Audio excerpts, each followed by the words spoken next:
Welcome, everybody, to another episode of Geek Dad Reviews. I'm Brian West. And I'm Ryan Thompson. And tonight we're going to be reviewing the new DC animated movie, The Death of Superman. Yeah. It's actually a lot less deathy and more just awesome. Well, there's definitely some death in this. It definitely doesn't bury the lead. Superman does die at the end of this. This is going to be this is going to be pretty. We're going to talk about this movie, but it's not really something that can be spoiled unless you absolutely have no idea about the I don't know. It's literally in the title. Yeah, the very famous storyline of the death of Superman. We'll try and keep the major spoilers to a minimum and not give away any of the real fun parts of this movie, but we obviously are going to be talking about it, so you have been warned. This is the latest animated movie in the line of DC animated movies. This is the newest. I don't know. Would you call this? I know it doesn't say Justice League or Superman. Would you? I don't. It's kind of a mix of a Superman and Justice League movie. I would want to say it's a Superman movie first and a Justice League movie second. Well, it does follow the recent trend of Justice League movies. DC Animation a little while ago has kind of switched to their new 52 style of superheroes. This is kind of that universe. And up until now, we've gotten mostly the new 52 storylines. This is the first classic storyline that we've gotten in this universe that features the new 52 characters. So that's a little bit of a deviation from the other story. But yeah, this movie tells the story of Doomsday, who comes to Earth and kills Superman. I mean, that's pretty much what it is. I mean, there's a lot more to it than the story. We're not going to dive too much into the plot points because I think there's some cool stuff in here that we didn't have in previous incarnations.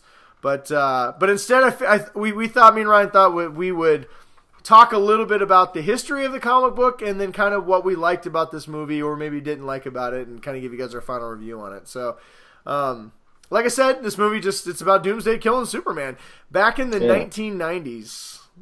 Well, did you have anything you wanted to say? I think it was mid-90s.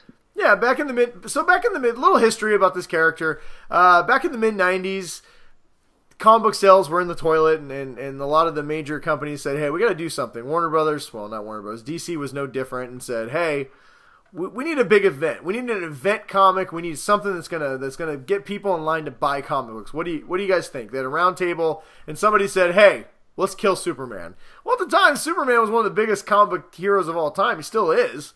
Yeah. And the idea of killing him... essentially is invincible. Yeah, and he's pretty much invincible. The idea of killing him off seemed crazy. And so the death of Superman in a lot of ways was very gimmicky. They said, they cared more about just killing him than how they were going to kill him. So I ended up creating this... The biggest problem with the death of Superman storyline is the villain Doomsday. He's this murder monster from Krypton who just kind of shows up and doesn't really talk, just goes on a murder rampage, and then ultimately him and Superman beat each other to death, right? That's kind of always been the classic story. And who doesn't like that? Well, yeah, I mean, ultimately, most people remember this, at least in my day. I think I still have the comic book, because it was the first time you really killed a huge character like this. Everybody knew Superman was going to come back at some point, but back in those days, it wasn't as common to kill a superhero and bring him back. A lot of times, up until that point, I think the major Supergirl had died, the original Flash had died, and none of them had been brought back. So it wasn't, nowadays somebody dies and 6 months later they're back, or a year later they're back. But back in the 90s, this wasn't as common. So DC released this, and everybody heard about it. They released a black cover edition, and if you bought it, you got like a little black armband. I think I still actually have one upstairs in my comic book collection. Yeah. And people mourned Superman. They had like a mock funeral for him. I mean, it was a big event. Ultimately, the comic book never lived up to the hype.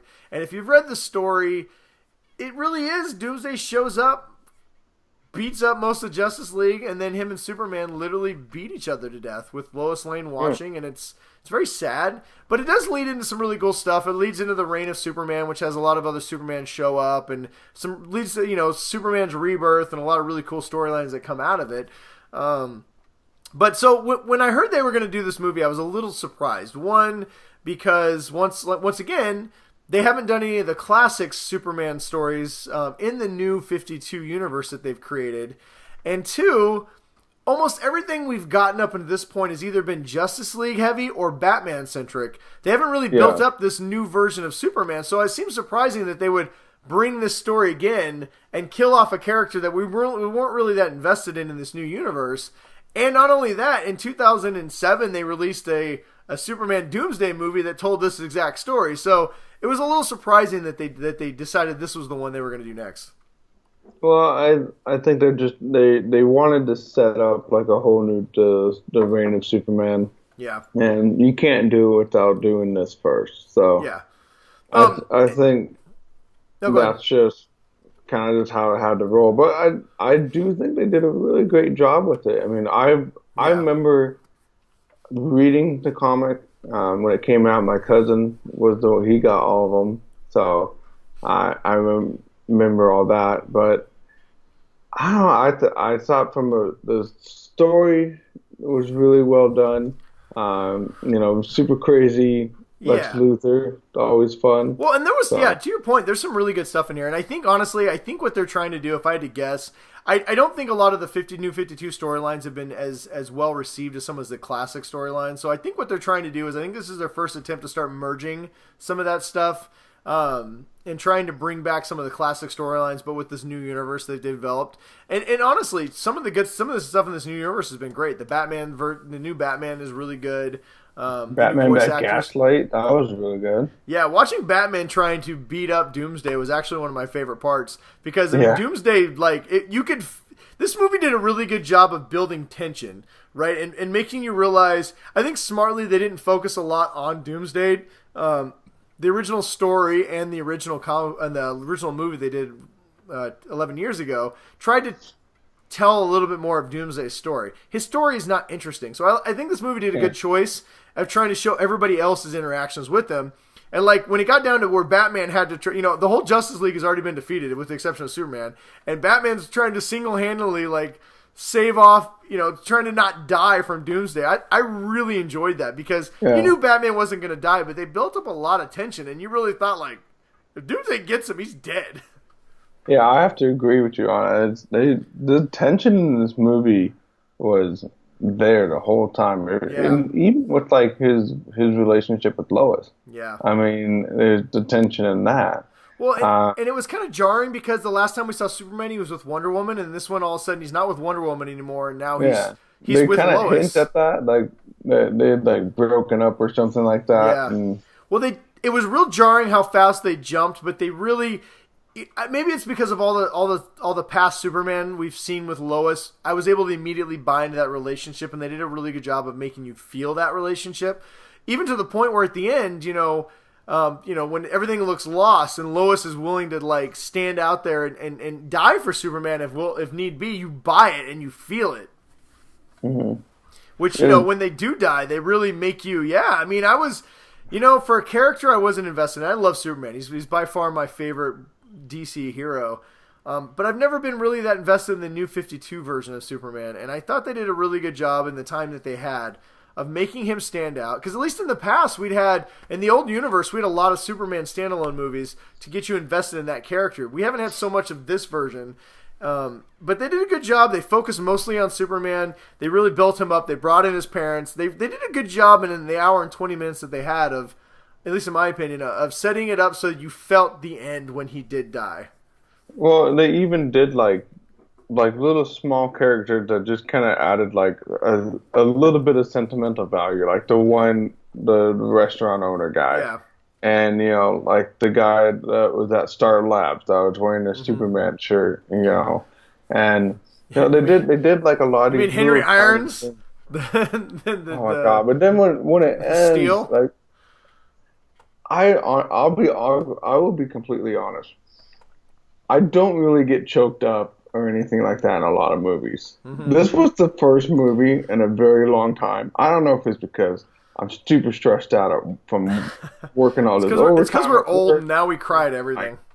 My kids are just got me completely out of whack. But I was just sitting there watching it and my throat got all tight. Yeah. And I could feel a tear Yeah, they definitely pulled the right. What the fuck? I was like, what is? I'm getting emotional at the end of the they Superman animated movie. Yeah, they definitely pulled the right strings to make you feel something for this character and feel the impactful death. My only complaints about the whole thing though was like they made Doomsday so indestructible. In the original comic, you could see like parts of his bones were breaking off. Like you could see Superman doing damage, even though Doomsday was doing a lot of damage to Superman. In this, Doomsday never seemed to take any damage until the very end. Growing bones.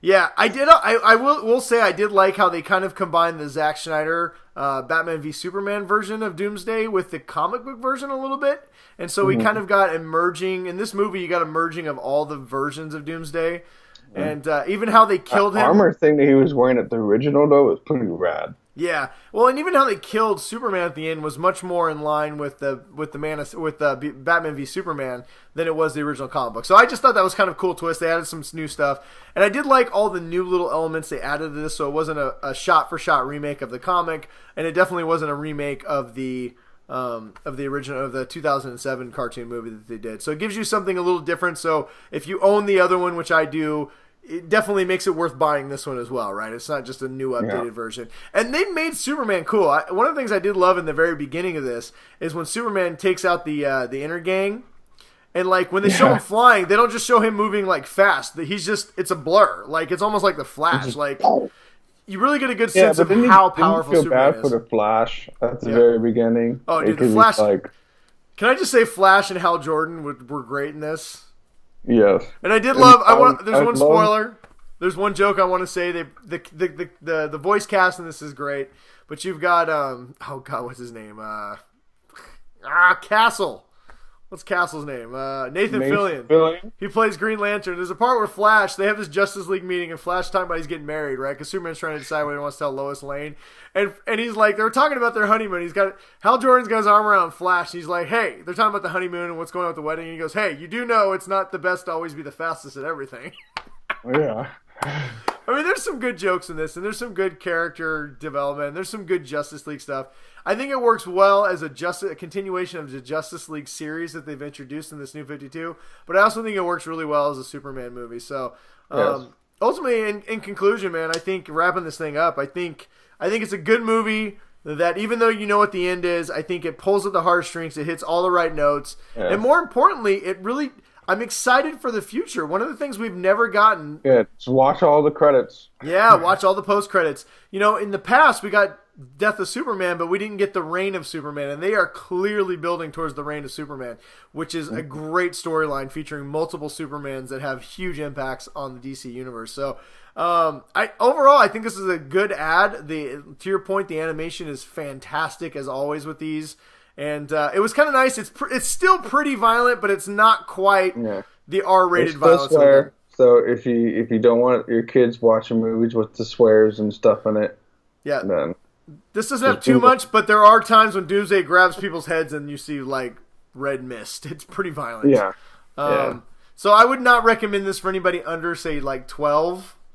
Yeah. But this is not your rated R like this last Suicide Squad movie we reviewed that actually has boobies in it. So this is not quite that. But yeah, I'm gonna say on my part, I say definitely buy this movie. It's a good addition to your DC animation universe, and pick it up. Yeah, I will agree. There's a limited edition that's out that's got a little Death of Superman figure in it. He's like all torn up. I have it.